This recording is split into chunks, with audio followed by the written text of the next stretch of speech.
Hello, my amazing anatomy students. I just want to go through a few of the bones that might be a little more challenging for you and structures. So I'm not going through every single one, but some of these are a little bit more challenging than others. So I'm going to start with some of the sutures on top of the skull.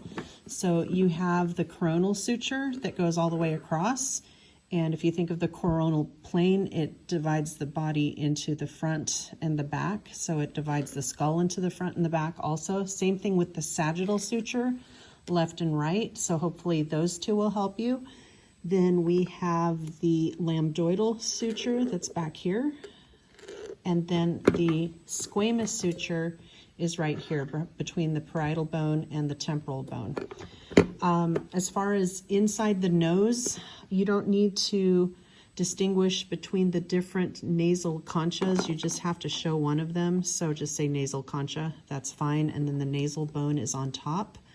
The vomer bone is right here. So like in the bottom of the nose. So that's the vomer. The mental foramen is the little tiny hole inside the mandible. So that's the mental foramen. The optic foramen is going to be the hole in the back of the eye where the optic nerve would come through. Of course, the foramen magnum is in the bottom of the skull where the spinal cord comes through. And then the occipital condyle are these bumps on either side of the foramen magnum. So they're actually part of the occipital bone, but they're the bumps that would lie right on top of the first vertebra, which is the atlas. This is the mastoid process, so it's the big bump on the side of the skull.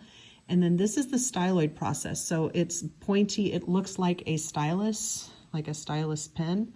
So that is one that you need to know.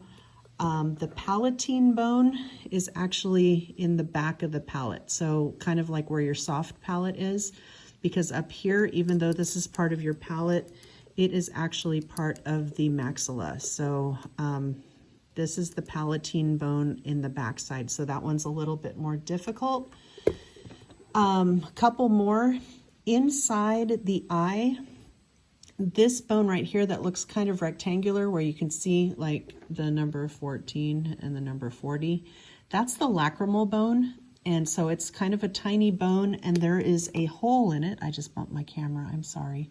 That's where the tears go through. So that's the lacrimal bone. And then the bone behind it is the ethmoid. So the ethmoid is right here. The lacrimal is right here. And then another one that people get confused because it kind of has the oid ending. This is the sphenoid bone right here, right in front of the temporal. So you have the temporal bone on the side and the sphenoid bone is right there. And I think that is it as far as some of the more difficult ones that might be a little more challenging for you. So I think that's it. I'm looking at the rest of the bones and I think you guys should be okay. So I just wanted to do that for you. So you have one more little help to help you study for your quiz. Good luck, everyone. Hang in there.